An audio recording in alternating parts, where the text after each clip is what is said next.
Hello, welcome back under my bed. Nice to see you here again. It's been a little while. It's not been that long, but these I'm under quite a lot of pressure right now. Got a lot of pressure on me. Quite stressed. Stressed out. I need to get that pressure off of me. You could say I need some sort of chamber where I can, decompress or something like that. You could say that, but don't. So, in this episode, I'm going to just what I do isn't so important. Let's talk about what you're about to do. So you're about to listen to a very long form podcast where some random internet musician talks for a really long time about his hair and every hairstyle he's ever had since he can remember. That's what you're about to do right now. You're about to listen to someone who you've probably never met, certainly never met in real life. Talk to you about the history of his hairstyles. Not sure why you're doing this. I really don't know, but that's what you're doing right now. So there you have it. Obviously, I don't remember what hairstyles I had when I was really, really young. I have some pictures. My hair used to be lighter and even more curly when I was really young, from what I've seen. But I don't remember any of that, so that doesn't really count. I'll start with my first real memories of having a hairstyle of any kind was when I was in the first or second year of primary school. I had pretty long hair, and the reason I remember this is because I remember one day I have a pretty vivid memory of being in the playground at school one day and standing up straight and feeling my hair touch the back of my neck for the first time. Like it was long enough so that my hair was touching the back of my neck without me like pulling it or anything. I remember observing that was a strange sensation. I had long hair as a kid, basically for no reason except I just sort of did. I used to get confused with a girl quite a lot, or at least called a girl by people. It's hard to tell what's genuine and what's bullying at that age, but there you go. I used to have long hair down to probably just above my shoulders. The next hairstyle I remember having, which was like, I basically always had kind of long hair. For a while I had relatively short hair. Probably mid-length is probably a good way to describe that.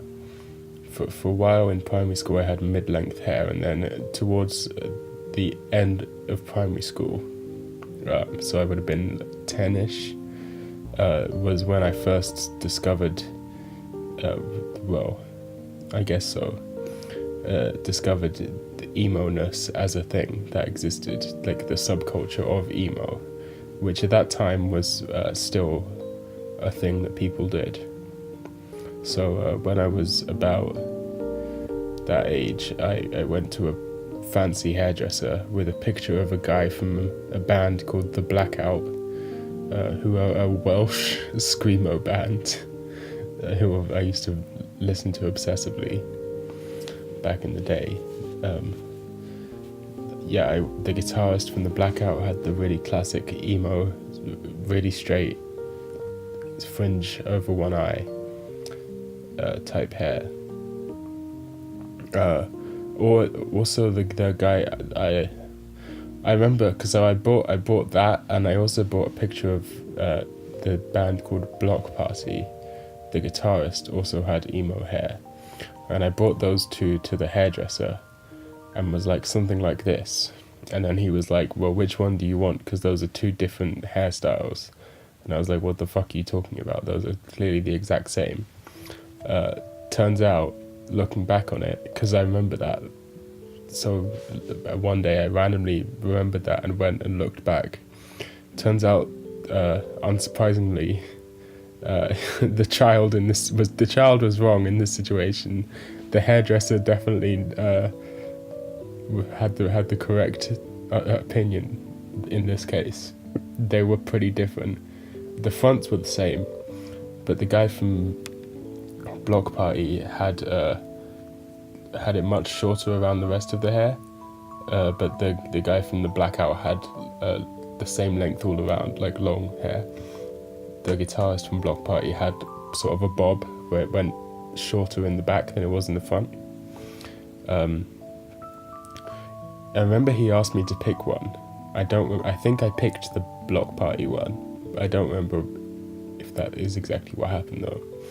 So then I had an emo fringe, and the problem with my hair though, trying to be emo, is that it's curly or wavy. So it doesn't really pay attention to any of the natural laws of how hair should work. It just sort of goes outwards. So trying to flatten it down to make it do the emo thing was difficult. I didn't want to straighten my hair because I was really scared of damaging it. For some reason, I thought that split ends were like terrifying, like actually scary. I thought it would like split and then slowly work its way up my hair until all my hair was just like split in half. I don't know why that was scary to me, but there you go. So I was scared of that, so I would try and do it with just a blow dryer, which never worked super well. Eventually I went into secondary school. Sometimes I did straighten it when it was a special event, like when I was performing in front of the school, I straightened it. On the day I left to go on a school trip, I straightened it. And there's a few other times. When I went to a show, when I went to a live, my first gig, I straightened my hair beforehand. That was a weird experience. Anyway, so yeah, when it went into secondary school or middle school, with the same haircut, people didn't make fun of me anymore for some, I guess. But I remember, because I used to bite my hair. First of all, I used to chew my hair all the fucking time, like a habit. It's like the beginning of my biting random things habit. So I used to compulsively chew my hair, and then it would always be over my eye, or I would try and keep it over my eye because I thought it looked cool. I remember my French teacher calling me after class and calling me over to say, "You've got to stop putting your hair over your eye or you'll damage your eyesight." And I was like, "What are you talking about? Could you show me any evidence that this has ever happened to anybody?"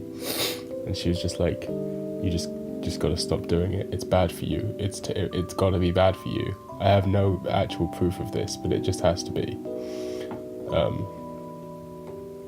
But I didn't stop doing it because of that. I stopped doing it because I got bored of having long hair. Because it would get really greasy and stuff. Which at first I liked, because when it was greasy it wouldn't curl up, so or as much, it would stay down. But then people started well, obviously I was starting to go through adolescence, so the greasiness was becoming a problem. And I'm gonna be honest, at this point I don't really remember what happened. I definitely cut it shorter. I want to think I got a short back and sides type style, but not like super short, like shaved, like Nazi Richard Spencer haircut, alt-right haircut style. Not nowhere near that short, but like shorter on the sides than it was on the top. That's what I think happened. Anyway, I might be completely wrong about that, because I don't really remember what happened to my hair at this time. I'm trying to think, actually. I really have absolutely no recollection of how my hair looked at this time in my life. No idea. So there's a big gap in my memory there, where I can't have had really long hair. I don't think I had really long hair because I feel like I would remember that. I think I just had like normal hair. I don't really remember. So this would be like year 8-ish to year 9, I guess. Like or year 8 to year 10. I don't remember what happened, but then I got kicked out of that first school and was then into another school where there was an emo guy there, and I got back into emo music, although different bands this time. And I didn't want to do the full emo hair thing because I thought I didn't really think it looked that good. I thought it was a bit extreme, but I did go back to having the emo sweep fringe type thing, like a kind of bird's nest style, not super long, but definitely like a swept fringe across. That's also when I discovered the existence of hairspray and started using way too much of that. Yeah, so I was doing the sweep fringe at that point. But yeah, I never really let it grow out. I kind of kept it short, but I think I got it cut once, and then I didn't get it cut after that, and it grew out to become just normal long hair, similar to what I have now, except I didn't used to sweep it back. I used to part it in the middle, but that was a bit later. So yeah, I had the emo hair for quite a while, for like 2 years. It was not as emo as it was when I was like 12. It was slightly more subtle, tasteful emo, just shorter hair, mid-length-ish, like about middle of my ears length, and then a swept fringe. This definitely suited my hair type much more, because I didn't have to try and desperately flatten it down, because I wasn't going for the full emo thing. I could let it be a little curly and then just sweep the fringe and use some like hairspray, a lot of hairspray to keep it in place. And then I just sort of didn't cut my hair for a while, and it just kept growing out, and eventually I wasn't really into emo music anymore, and I wasn't friends with that guy anymore, and so I cut my hair, and I found like this cool picture online of this guy with like kind of similar hair to me, where it was like kind of curly but not curly, and he had his bleached white. It was like very hipster-esque. It was very much a hipster hair type guy. He had big round glasses and stuff, and he had his hair like gelled up a little bit, I guess. And I was like, that's a cool hairstyle. I could do that if I need to cut my hair. That's what I'm gonna do. So eventually, I decided to cut my hair because it was getting to the point where it was more hassle than it was worth. So I went to a local hairdresser and showed them that picture and told them to do it, and she fucked up. She did not at all do what was in the picture. It was what I walked out with was completely different to what I was expecting. It was more like the only way I can really describe it is like that box cut that people got in the 90s, like where it's short on the sides and then like an afro on the top, although it wasn't an afro, it was just stuck up with loads of gel and hairspray. That's what she did to me. Like it wasn't the picture where it kind of got longer as it went towards the front on the top, and then it was sort of sweeping up. It was just stuck directly up like a toothbrush from the top of my head, and I was like, this is not what I asked for. But I didn't really think about it, because at the time I was like, she'll know what she's doing, she's a professional. Whatever. But then I after I got home, I looked at it. I was like, what the fuck is this? So that was not it. That was not what I asked for at all. I can't help but feel like I'm getting the timeline a little fucked. Is it sometimes? I don't know. No, I don't think I am. No, yeah, okay, so this happened, and then I let it grow out again. So then I just didn't cut it again because I didn't trust anyone. That was the last time I went. That was almost the last time I went to a proper barber's or proper hairdresser's. I only went one more time after this in my life. From then on, I cut my own hair, including now. So yeah, I had this weird box on my head. Didn't look very good, but I realized if I just didn't spike it up, or if I just messed it up instead of like fully spiking it, or like just put some sort of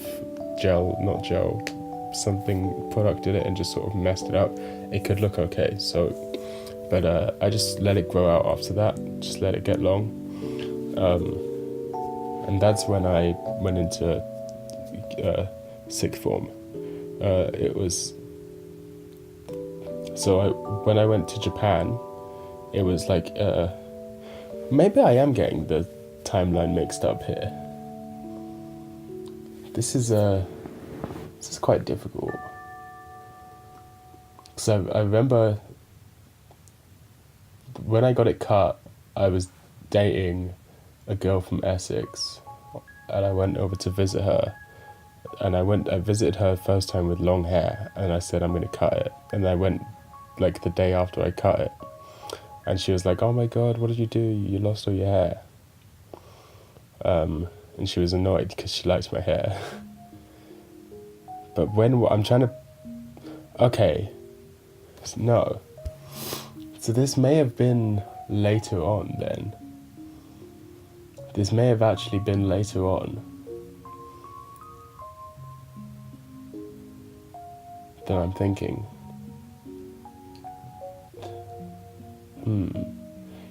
Because when was that?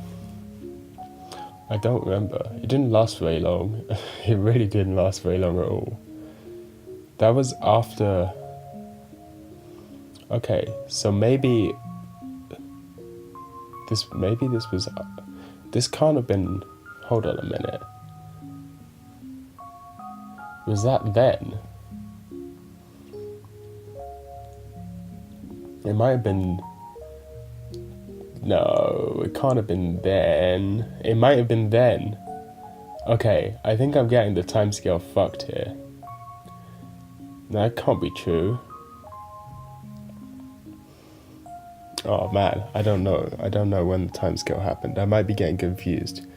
I think what happened was I got it cut, and then I grew it out again to be long. And this time it was when I was parting it in the middle, hippie style. And I was also really into 60s hippie music, although I was not really into the hippie culture, but I was into a lot of music that I look back and don't really like anymore, like the Moody Blues, that sort of thing, Cream.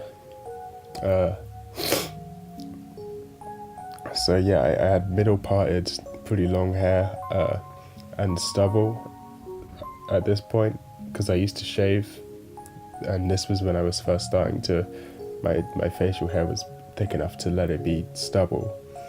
So I used to get called Jesus a lot, like pretty regularly, like weirdly, like at least multiple times a week. When walking around school, they'd be like, yo, Jesus.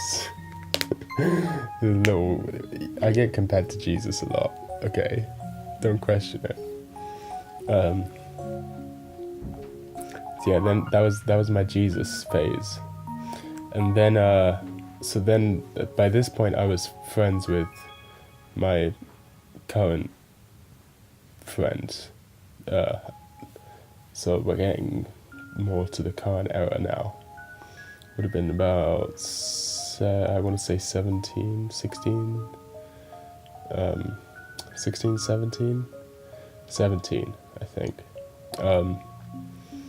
And then we were starting to get into punk music, and my friend, who also had the same like long hair, because I was also getting into Sabbath at the same time, and that's how we met, as he was wearing a Black Sabbath t-shirt in school, and I talked to him about it.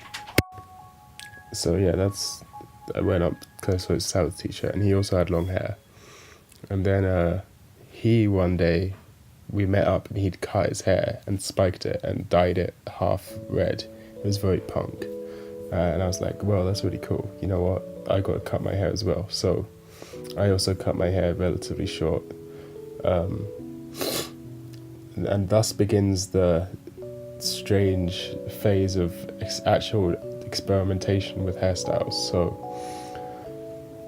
I cut my hair was at shoulder length, and I cut it to about did I cut it myself, or did I get a haircut? I think I just went to the barber's and got a haircut.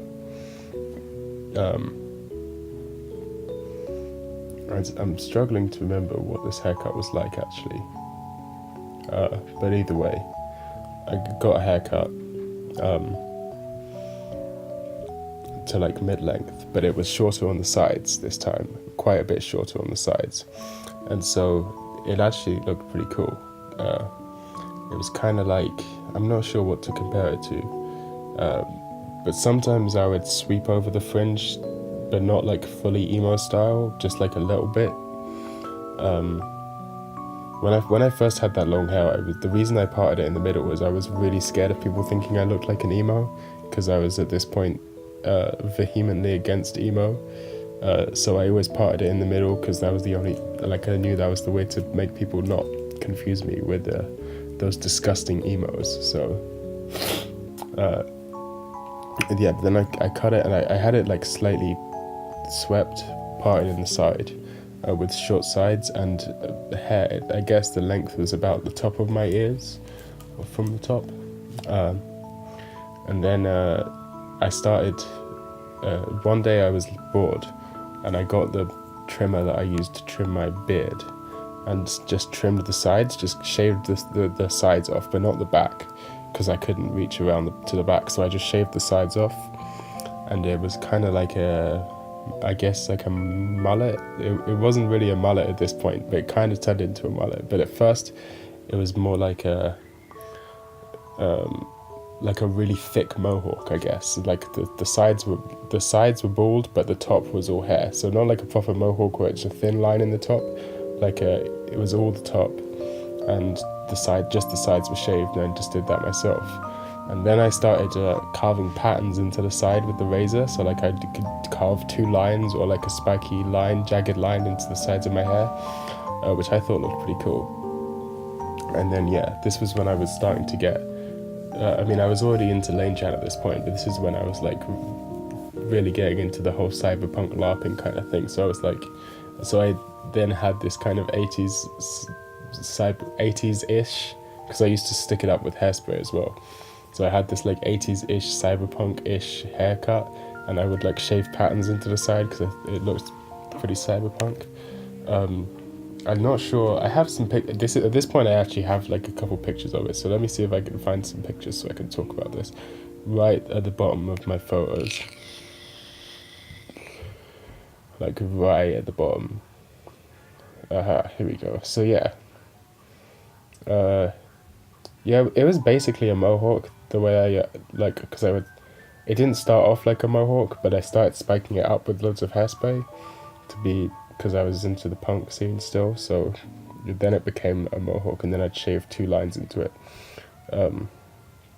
I think it looked pretty cool, actually. And then eventually that grew out, it kept getting longer, and it kept being harder to spike up, but I still did it. It looked really good from the front, and it didn't look good from the sides, but it looked good from the front. I think it was actually a pretty good hairstyle. I would consider going back to something similar. It was almost like a curled, kind of like a quiff a bit. Yeah, it looked alright. Do I have any other... I mean, anyway, the next thing that happened was... Oh, I didn't even mention the time when I dyed my hair red. So one time I dyed my hair red. This was back when with the emo hair. The second emo hair, the shorter emo hair. I dyed my hair red, but I didn't bleach it beforehand, and my hair's quite dark, so it was just like, I kind of looked like a lesbian. That's what I used to think to myself, that I had like a lesbian haircut, basically. I mean, it literally was. That's a like a red, but not bleached red, so just a red tint. Anyway, back to the mohawk times, or the shaved side times. I used to shave the sides every couple of weeks, or slightly more, and then the top would go out. I'd also sometimes shave a slit into my eyebrows, which I thought looked pretty cool. And then the time came when I decided to get a haircut, and at the same time bleach blonde my hair. My hair, the original plan was to go fully white, like to try and get it white, but my hair doesn't go white, it just sort of goes yellow. So then I had like a yellow very bleached yellow mohawk. At first, this obviously, whether the day I dyed it, the sides were also bleached, but then once they grew out and I shaved them off, it was just bleached on top and the sides were still brown. That looked pretty good as well. Someone said to me that they were like, who is... Their first impression of me was they thought I was like a 90s hacker, which is kind of how I dressed as well. They were getting similar to, like, closer to the modern styles now. Pretty close. So yeah, I had this spiked up, hairsprayed, bright yellow bleached hair, shaved like a really thick mohawk, which at this point was growing out to the point where the hair, it was almost like a mullet. It was actually pretty close to a mullet, which I hadn't even realized at the time. But I basically had a mullet with shaved sides, bleached blonde. It definitely looked like uncooked ramen a little, but I actually think it looks pretty good, and I've been considering doing it again, bleaching it again, because I think it looks pretty good. And also it gives, if you've ever bleached your hair, you know, bleaching it gives you a lot of extra volume. Yeah, I think it looked pretty cool. This is one of the first haircuts where I'm like, yeah, you know what, that was a pretty good choice on my part. And then, so that grew out to a point, I didn't want to have to buy, like, bleach is expensive, so I didn't have the money to do it again. And so once it grew out to the point where the roots were super obvious, I didn't really want it to get long. Here's the picture I was thinking of, that where it's kind of like a mullet. And I've got my cyberpunk look on fleek with the big jacket and stuff. Yeah. So yeah, then I was getting kind of bored of this hairstyle, and so one day when I was just bored, I was like, you know what, fuck it. So I once again grabbed the trimmers that I'd been using to shave the sides and my beard, and just shaved way more than usual, and gave myself a proper mohawk with like a proper mohawk. There's no other way to describe that haircut other than a proper mohawk. So it basically had frosted tips because it had grown out to this point. So I had a mohawk for a while, but I didn't have that for very long. But it was pretty cool. It wasn't like super long, like a really spiky long mohawk, because those are fucking impossible to maintain. But it wasn't one of those super short mohawks either. It was somewhere in the middle. And I've also been considering going back to that again, but I think it might be a little too edgy. Also, my hair just looks too good long to cut it that short. And also, I've had other plans for a while. In fact, my current plans that what I'm currently doing with my hair is part of a plan that I've had in motion for like a year, like 2 years. So yeah. So I had this mohawk for a while, and then it was just getting too much, because it wasn't like I just did it myself, so it wasn't even. It kind of skewed a bit, and it was like when you hairspray your hair a lot, it starts like, you can really tell, like it starts to clump together and it starts to look thin, and it was starting to do that, which doesn't look good in a mohawk at all, because there's not enough hair to cover up where it might look thin. So because I was having to spike it up with loads of hairspray every day and all that sort of shit, I was like, this is not for me, this is too much. So I'm just gonna shave it all off. So I just shaved the whole thing off and was fully shaved all the fuzz that had accumulated since I shaved it into a mohawk, and just went completely bald. But I didn't do it with a proper razor, I just did it with those clippers. So for the first like week, it looked really uneven. I probably looked a little bit insane. Coincidentally, the first day that I shaved my hair completely off, I went fully bald. I ran into people from my old school that I hadn't seen for years, twice independently on that day. It was ridiculous. The first time, I don't even know if they noticed me, but I just saw them out the corner of my eye on the way to school, and didn't want to like talk to them because I was in a rush and I didn't really like them. But the second time was on like a break, where I was outside of the school going to get some lunch, and a bunch of people from my old school were there, and they literally saw me and they were like, just burst out laughing.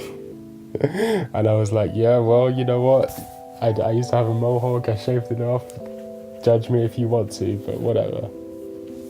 I was also listening to Planning for Burial that whole day, because I was fucking depressed. That was not a positive day, to be honest.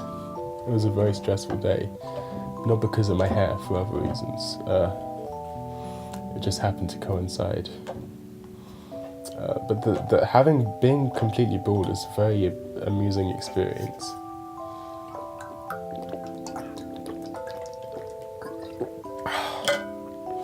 It's very strange. Like, being able to feel the wind on your hair that much is very odd. But yeah, ever since then, I just let it grow out, because my plan was, once again going back to the cyberpunk LARPing. So I had this mullet, right?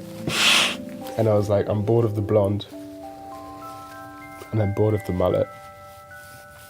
The only way to get rid of this would be to shave it all off, but I'm going to try out a mohawk just before then. Because my aim is Lane hair. I want to do Lane's hairstyle. So that was the plan. So I shaved it all off, and then I was like, I'm just going to grow it out until it's shoulder length. And then once it's all shoulder length, I will cut it into Lane style, because I will have the length that the left forelock is supposed to be, which is about shoulder length. I was considering for a while, I'm still thinking about it, whether, I don't think I'm going to do this, but for a while I was thinking to actually have that, because in real life hair doesn't clump together like it does in anime. If you hadn't noticed, real hair is just mildly slightly different from the way hair behaves in anime. In real life, if you ever see cosplays of Lane, that left forelock looks a little weird. Like, it looks kind of thin. It's not like a proper lock, like a thick round thing like it is in the show, because the hair doesn't actually behave like that. And also, you know, especially for me, my hair's curly. It's not Asian style hair, jet black, completely straight. So for a while I was thinking they might look bad like that, and I should actually turn it into just one dreadlock. So I just have a dreadlock. I don't think I'm going to do that. After putting a little more thought into it, I was like, yeah, that's a little bit of a no. It might look cool, but I'm not super into that idea. So I think I'm just gonna go for the clasp. I'm basically just gonna give myself a bowl cut, but not cut one bit in front of my left ear. Who knows how that's gonna turn? Whoa, that was weird. That was like a sort of coughed and burped at the same time. Oh god. So yeah, that's where we are now. I'm growing my hair out to shoulder length, and then once it gets there, which it's pretty close to doing so right now, I'm gonna cut it into lane style, and if that doesn't look good, I'll probably just go full bald again and then let it grow out once more, which I think is a pretty perfectly fine way of doing it. Obviously, it's not gonna look... Lane's hairstyle is pretty gender neutral, so I think that's cool. I like the sort of ambiguity of that. My hair is very strange. It doesn't actually pay any attention to the laws of physics. It's very unique. Oh yeah, I actually have done one more thing with my hair since then, which is that if you naturally let your hair grow out from shaved, it doesn't grow evenly everywhere, because like the places your hair grows much further down on the back of your head than it does on the front of your head. Your fringe is obviously much higher up than where your hair stops on the back, so it looks very diagonal. I didn't like that, so I let it grow out for a bit. If you look at the video, The Odyssey, you can see my hair kind of being really diagonal. It almost looks like I have a fringe, but I actually just let it grow out like that. So it's much longer in the back, and I didn't like that. So I waited for it to grow out, and then I just grabbed it into 2 handfuls on the side of my head and just cut it evenly to be a bob. That was the most recent. That was probably about a few months ago. They cut it into a bob, and that's where we are at now. It's just grown out to, like, it's almost there. I reckon like maybe a couple more months and it'll be there to the point, maybe even less than that, and it'll be to the point where I'm gonna cut it again. So the moral of the story is, do not go to hairdressers, because they don't know what they're doing. Unless it's like a really expensive one, in which case you're paying way too much for their service. Just cut your own hair, or if you really need to, just get a mate over to cut the back for you. It's not difficult, and it looks much more unique than if you let people cut it for you, because they just don't know what they're doing. Don't trust anyone, ever. Whew. There you go, there's my hairstyle history. So there's this episode. Why did I make it? Because I'm under a lot of stress, as I said. But why am I under a lot of stress? Well, I'm currently experiencing kind of a crisis. So it's the end of the second term of uni, which is then there's a big many month long break before the second year starts. So the end of my first year is approaching. It's a couple weeks away, which means all my deadlines are happening at once. I have a bunch of shit to do, and none of it is interesting. Literally none of it. It's all really boring stuff that is completely irrelevant to the career I want to pursue, which just has me thinking, what the fuck am I doing with my life, essentially. The reason I picked music to study in university is because I had to go to university to appease my parents, since they all went, and they just think it's a thing that you have to do because they're boomers. So they're making me go to uni, but they said I can pick whatever I want. So I thought, well, the thing that I would be okay doing every day for the rest of my life is probably music, which is true. If I was just making music every day for the rest of my life, if someone just sat me in front of a computer and was like, okay, here you go, 6 hours every day, you have to just make music, I would be completely happy I would probably be that would probably be the ideal situation for me. But sadly, turns out what you do studying music production is not anything cool or interesting. You know, your whole life people tell you that the next step is the big one, and it's okay because the next step makes it worth it. It's laid out for you, right? Which is why people that get fucked up, like when they realize that there's nothing there for them. Like you go through primary school, oh, they'll be better in secondary school. You go through secondary school, oh, it'll be better in high school or sixth form. Oh, you go through sixth form, well done, well, you're just doing this so that you can get into a good university, and in university everything's way better. That's the big one, actually. Everyone always stresses how great uni is. Oh, this is where you make all your friends that you'll be friends with for the rest of your life. This is where you learn, like, it's not like school, you actually get to pick what you learn. Turns out that's not a thing that happens, by the way. In the US, everything is an elective, like every class you take is your own choice. In the UK, the first year is completely chosen for you, and the second year is only some of them. There's still a bunch of stuff that you have to do. You only get to pick some of your own modules. And I don't know about the third year, because the third year it's very complicated. I don't understand it. It seems needlessly complicated, in fact. So they say that you when you get to that time, you're doing stuff that's actually useful and relevant, and you're interested, and it's in depth. Nope, and nope. All three of those, not the case. Useful, depends. It very much depends, because in my case at least, uni is preparing you for a very specific job. They basically want you to be involved in the background, right? So when they say producer, they don't mean what you or I would think of as producer, maybe.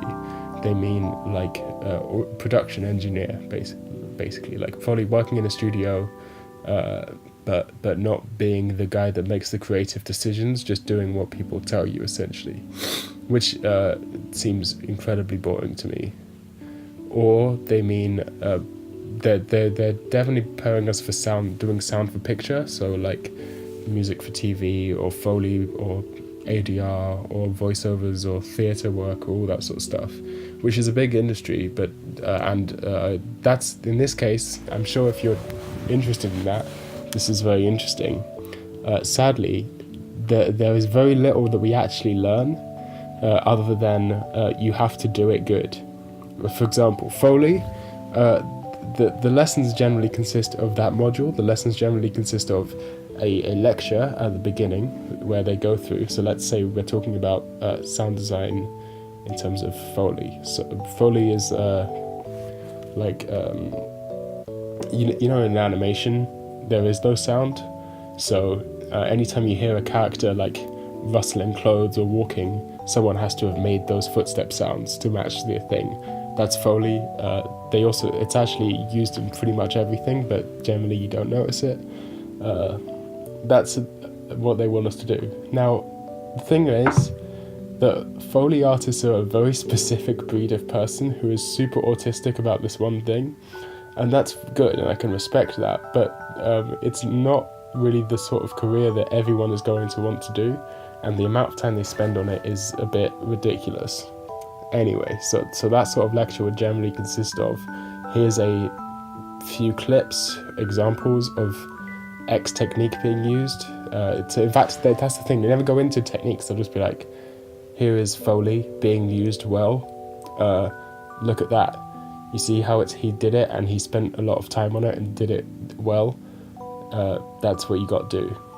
Okay, now go off and do it and practice it, because there is no technique to it. It's all just stuff you work out yourself, because this isn't the sort of thing you can teach in university, and even if it was, it's not the sort of thing you can grade academically, because it's music. It's not fucking science or something where there is a correct answer, which means that all the things you get marked on are completely arbitrary. For the first assessment that we were doing, one of the things was to you have to make a song, and but really what they were assessing you on is whether you can set up a microphone in this correct way. So I set up a microphone in that correct way, recorded myself playing a kick drum on a drum set like 3 times, and then just looped it for an entire song and just made a harsh noise song in like 5 minutes. I wrote an essay about why I did what I did, handed it in, got great marks despite the fact that the song was trash. And it's literally just harsh wall noise. I mean, I'm into harsh wall noise, but that wasn't a good harsh noise song.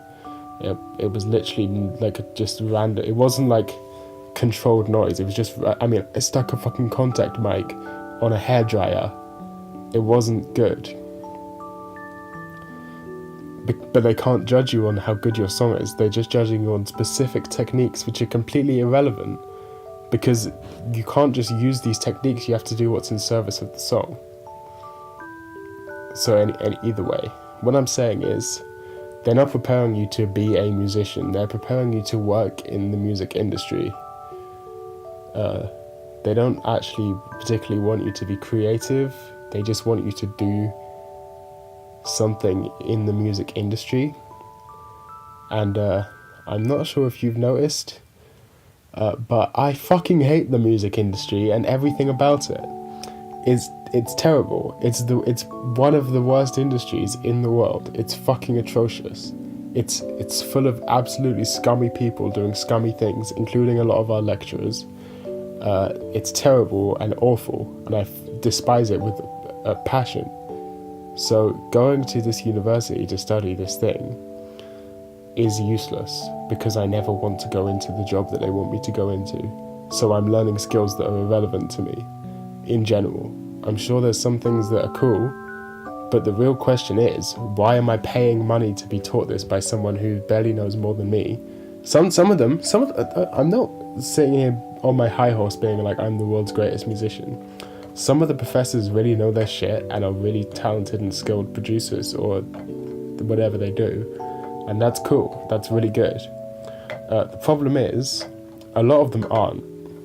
One of our professors admits he never wanted to be a producer. The only reason he became a professional producer is because by pure chance, his name was attached to a song that got to #1 on the charts.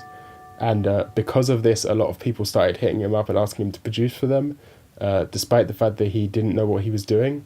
And he just taught himself as he went.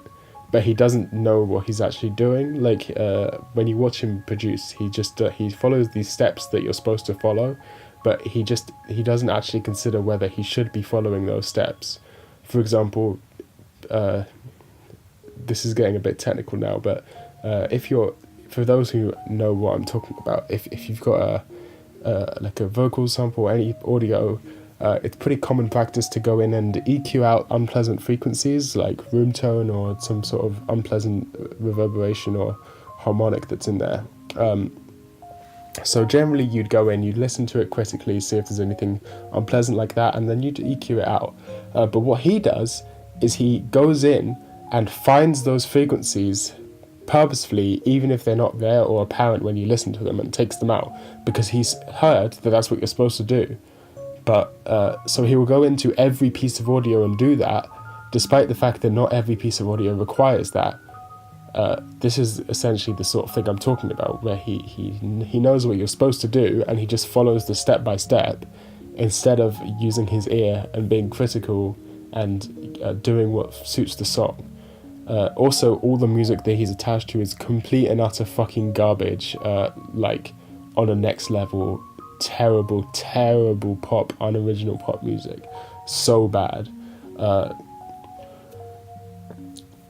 In fact, very few of the teachers have any sort of idea of what is good music. It's really fucking terrible when the lecturer, who is supposed to teach us about audio cultures, which is what they call the module about the history of music and music culture, the audio cultures lecturer knows less about everything she teaches than fucking me. I'm not that clever. I'm not like a super smart genius guy. I just like to listen to a lot of music. So when she does her first lesson on jazz, and she's like, so we're going to play some jazz right now, so that if you're not familiar with the genre, you can get used to it. And she comes in and her idea of jazz is a fucking Tribe Called Quest song, Take 5, and then some song that her mate made, which she says, this is my friend Sam or whatever, go check out his band, and starts shilling him in the middle of a fucking lecture. That's when you've got a little bit of a problem. When the teacher comes in and says, today's a lecture on punk. That's right, we had a lecture on punk. Today's lecture on punk, and she's like, I'm gonna be honest, I don't know anything about this music, I'm just reading off the slides. And fucking me and another metalhead in the class are the only people who actually know. Like, we start correcting the fucking teacher. It doesn't make me have much faith that when things get more in depth, they're going to know what they're talking about. Some of the teachers are fine, some of them know their shit, but sadly, the people that know their shit aren't in the areas that I am particularly interested in. So then we get on to the more existential version of this, which is that even if I finish uni, which is looking likely, I mean, I don't have any choice because I don't have enough qualifications. I have to finish uni. So I finish uni, I get out, I walk out with my music production degree, and then I head down to the music production factory and get a job immediately. No, that's not what happens. I have an arts degree. No one cares at all. This is like, who's gonna hire me? What job could I possibly have? I don't particularly. There's not really any room for compromise here, because if I'm working in the music industry in a boring job, I will just be asking myself the whole time, why am I not just in a normal job? Because unlike other industries, like, I don't know, let's say, for example, this would never happen, but let's say I was to go into banking, right? And I had a boring desk job doing banking. Well, the boring desk jobs are the center of banking. That is the point. If there are no boring desk jobs, you're not doing your banking very well. You would expect that. Or computer programming, you would expect to have a desk job or doing something like that in an office, or working for some big company managing their servers, or I don't fucking know, something like that. But in music, the people with the boring desk jobs or something along those lines are the problem with that industry. They are, same with all other arts essentially. The reason that music is so homogenous and overproduced and sounds like a lot, and small artists don't get opportunities and all that sort of shit, is because of the jobs that they want us to do. Because there's so many middlemen and label people and A&R people and producers who don't know what they're doing and getting in the way of the artist's creativity, and everything's subdivided and no one just does stuff themselves. It's stupid. It's fucking bullshit. So I get out of uni. No one's hiring musicians because no one's hiring musicians. There are very few jobs in the music industry, and they're all highly competitive. So I get out of uni and have no job and have to go work at Tesco or something, right? So now I'm back in a normal job, boring job with shit pay, and I'm sitting there wondering, why the fuck did I waste all my time and money going to do this that I could have done? Like, I'm in the same shit predicament I would have been in without it. And then that's what happens. There is no other option. And then I kill myself at 30 because I realise that I have no prospects. And it's the same no matter how much I run the scenario in my head with different options, that's the outcome I come to every fucking time. So my idea is that I should not be going to university to study for an industry where there are no jobs, and I should instead be trying to break into that industry where there are no jobs by just, spending all my time possible making music and stuff like that. The way that every creative person ever manages to break in is by working ridiculously hard for ridiculously long, and not having to waste their mental effort on other things. Because that's the other thing, is that it's not like I'm trying to break into an industry, like a non-creative industry. Creativity is a weird thing. When you spend your day doing something like mentally taxing and boring, you can't just turn around and be creative when you get home. You don't have any energy left to get home and make a fucking great song.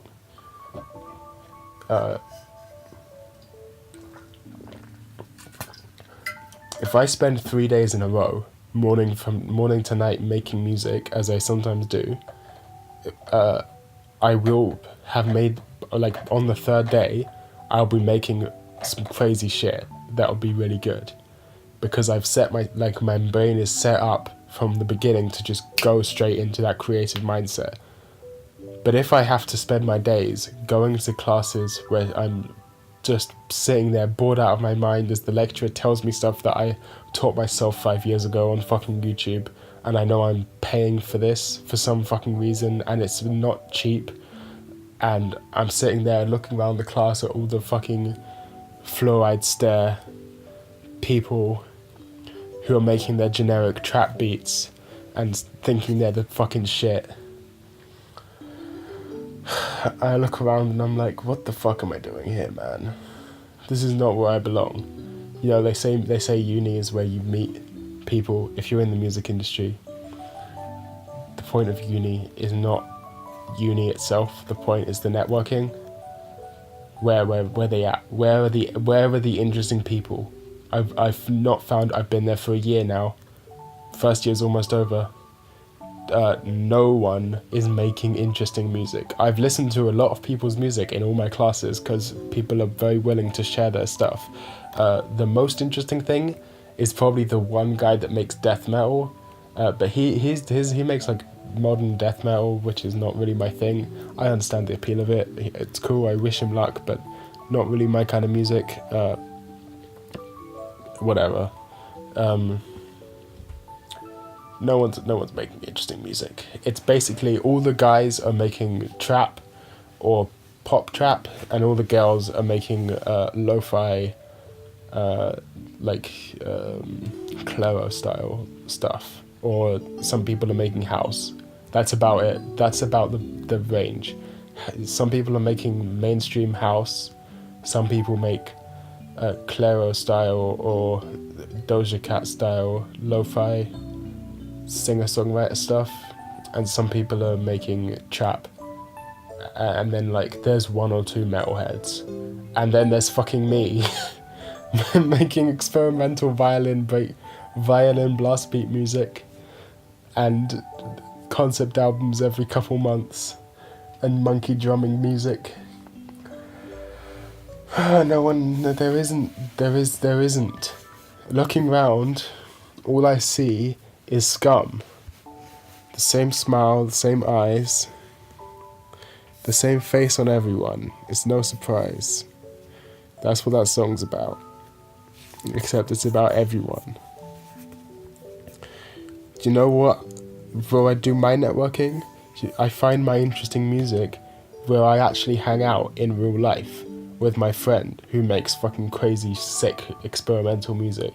Or online, where I'm in loads of Discords and communities where people share their music, and I listen to it and I'm like, you know what, this, even if this isn't technically as, like, for example, I'm in a server with like a bunch of breakcore people who make breakcore and IDM and lollycore and that sort of stuff, and sometimes I just click on one of the random things that they're sharing, and I'm like, you know what, technically, like, on a technical production level, this is probably not very good. But emotionally, it's fucking sick. Why would I want the former over the latter? The point of music is not to be produced technically well. If you're going for that over emotional poignancy, what are you doing? I sit down and I go to fucking Shinsei Kamata-chan's YouTube channel and I listen to their demos. And I listen to how they're fucking peaking, and they sound like instruments that should never even exist in the same universe as each other, and there's like fucking electronic drums and live drums playing at the same time, both out of time with each other, and none of them can play their instruments very well, and it's just nonsense, and there's just screaming, and it's better than anything you could produce with a fucking studio and all the time in the world, and it has millions of views. And I think to myself, what am I doing going to university where they don't know what they are doing? I am not purchasing knowledge from people more knowledgeable than me. I'm not purchasing anything. I'm not purchasing collaborations with skilled people my age and who have the same interests or in the same scene as me. Some people are really cool. Like, it's not that I hate absolutely everyone in my uni. I was talking to a guy the other day when it was only me and him that showed up to one of our classes. And I remember early on, one of the teachers asked us to talk about our favourite albums, and he mentioned Station to Station by David Bowie, which is also one of my favourite albums. So we were talking about Bowie and that sort of shit, and he has really good taste in music. He recommended me some dope shit. But I don't think he actually makes music himself. Like, I've never heard... I would love to hear the sort of stuff he would make. But the problem with creativity is it's always the autists that are the best. There's a few autists in my school, and I'm really trying to talk to them. There's a couple that's standout autists. One of them is this guy, and one of them is this other guy that I whatever. And then there's me. Like, the three people who are in the class that don't talk to anyone. Me and two other guys. And I'm trying desperately to connect with these two other guys. But the problem is that it's really hard for people like us to communicate effectively and to have conversations and stuff because we're socially inept, which is probably why I'm assuming if I hear their music, it's going to be way more interesting than anything anyone else is making. But it's hard to actually connect with them because they're, cool people who have no need to be social butterflies. Do you understand what I'm saying? The people who are super outgoing and willing to talk to everyone and collaborate with everyone are going to be the people making lowest common denominator music that they think everyone can appeal to, right? The people who are making experimental shit are going to be the ones that aren't good at communicating and that's where they need music and they need art because they can't express themselves in any other way, which is where a lot of the best art comes from, which means it's hard to talk to them because they can't communicate. I'm sure it's hard for people to talk to me for the same reason. One of the reasons I made this YouTube channel is so that I could try and learn to communicate more effectively, and I think it's actually working pretty well. So I'm trying, but who fucking knows? It's not worth it, because there is no scenario where I get out the other side and I'm happy. There is no scenario where I end up with a job and I'm like, yes, I'm happy going to work 9 to 5 every day for a boss, making him money. Yes.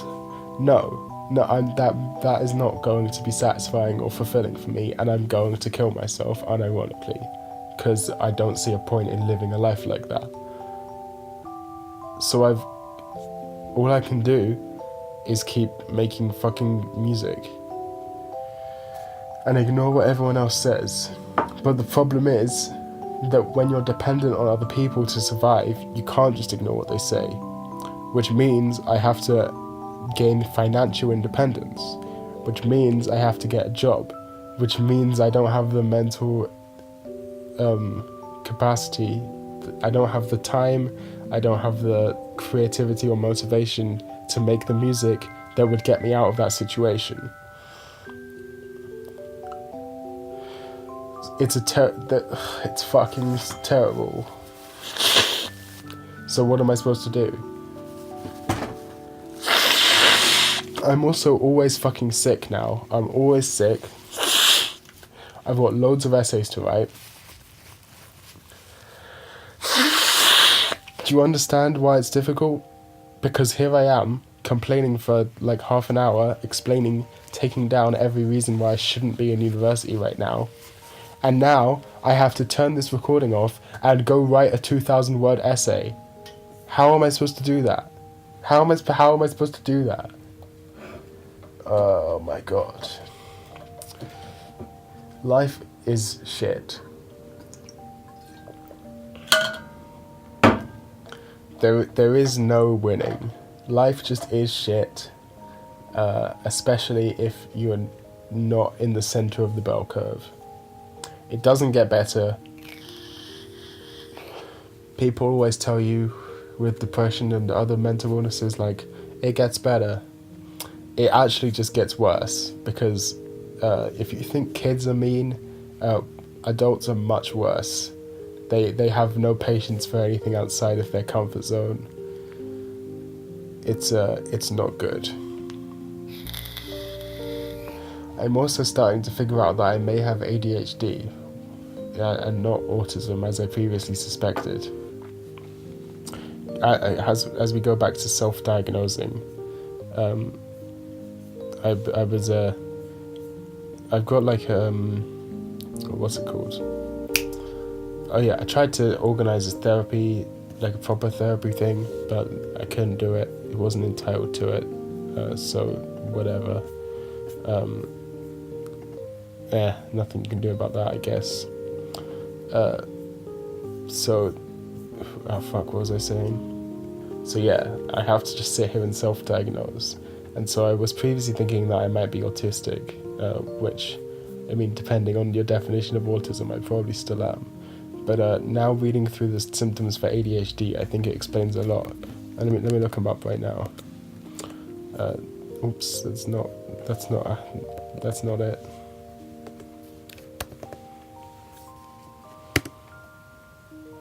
ADHD in adults. See if there's some symptoms. This seems like a pretty respectable website. Disorganization and problems prioritizing? Yep. Poor time management skills? Yep. Problems focusing on a task? Triple yep. Trouble multitasking? Very, very yes. Excessive activity or restlessness? Very yes. Poor planning? Very much yes. Low frustration tolerance? Oh my god, yes. Frequent mood swings? Hell fucking yes. Problems following through and completing tasks? Very much yes.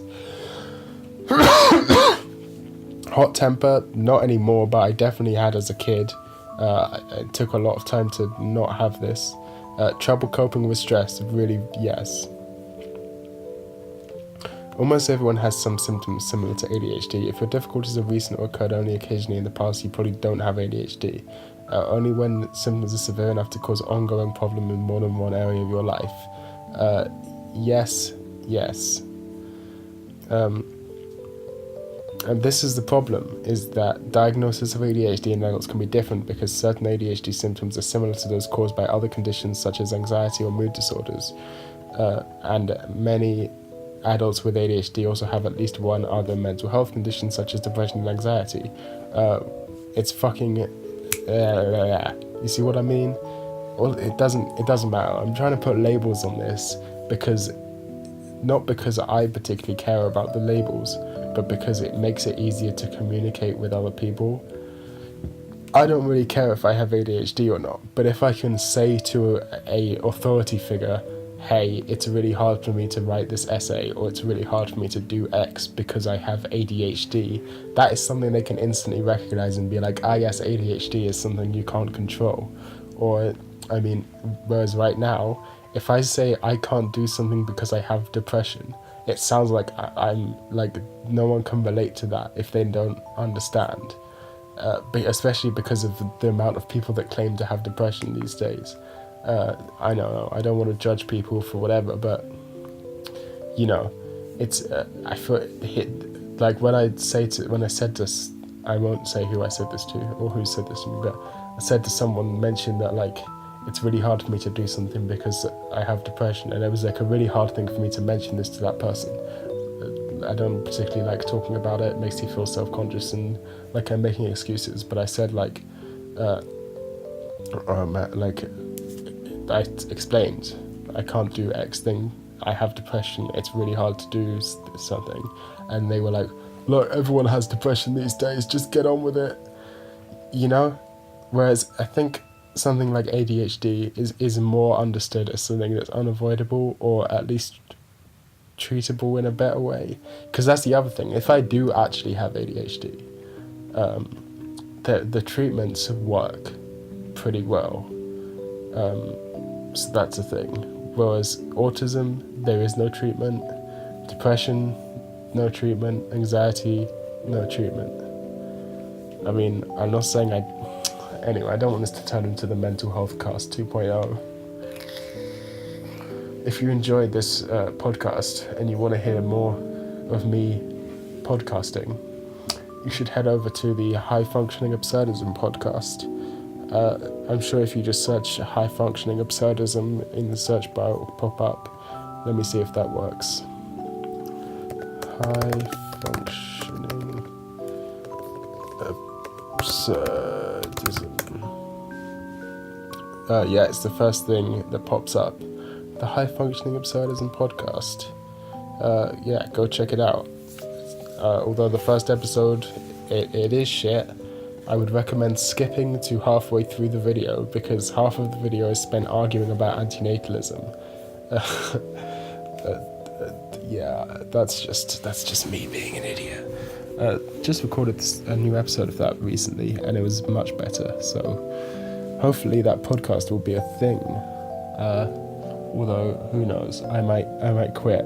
I might just quit the podcast one day, because I get frustrated with the inability to understand that pop punk is in fact shit.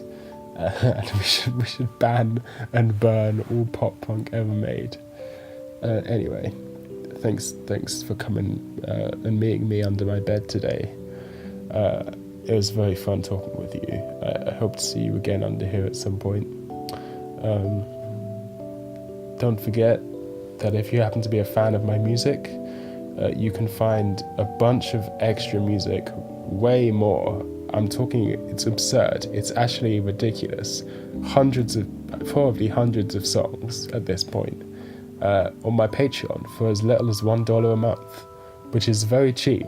Back in the day, one album used to go to a record shop, an album used to cost, you ever try and buy a record? They're like, it depends, but like more than £5 easily. I'm talking like multiple many albums worth of songs for $1. Because in theory, you could just pay $1, download everything, and then that's it, just not update for the next month. So I ain't telling you to do that, but if you wanted to, you could. So yeah, join the Good Person Club over at Patreon and get a bunch of free shit. It's not free, you have to pay for it. It's free after you pay. So there you go. Help me escape this life of torment by giving me at least some way to hopefully make some money, so I can one day live semi-independently, or as independently as possible, without having to deal with these fuckers everywhere. If you know what I'm saying.